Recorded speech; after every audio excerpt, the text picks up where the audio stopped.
Yeah, good morning guys. This is an amphibious aircraft. This aircraft can actually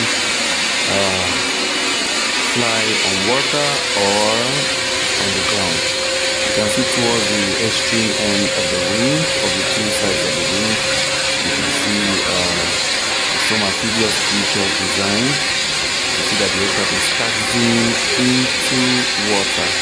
When it eventually enters into water, the landing gears and the tires will automatically retract inside, while the streamlined body will now take over. You see? And if you notice on the design of this aircraft is a high engine. I mean, the position of the engine is up just because they made it positioned it that way because it's going to fly on water, so that to avoid water entering the engine when it's in the water. Imagine if the engine is positioned below the wing, but you can see that it's positioned above the wing. See, the aircraft is already in the water. See, I've switched from terrestrial to amphibious. See, these are features of this kind of aircraft. High performance though. There are some advantages, but just for you to see. You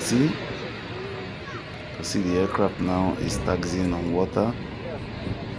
It's taxiing until, okay, you see, I think it's doing a takeoff run now on the water, just like a speedboat, to get enough energy, enough lift to wheels up.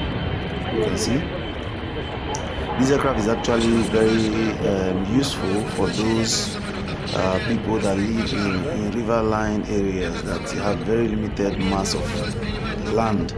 So you see, on the water, it can be used on the water, and it can also fly on the normal ground. So you can see, now they have gained enough lift and it's already airborne. Thank you. Создание новых материалов, технологий, производств, преобразовавших облик планеты и образ жизни землян. Итоги векового совершенствования авиации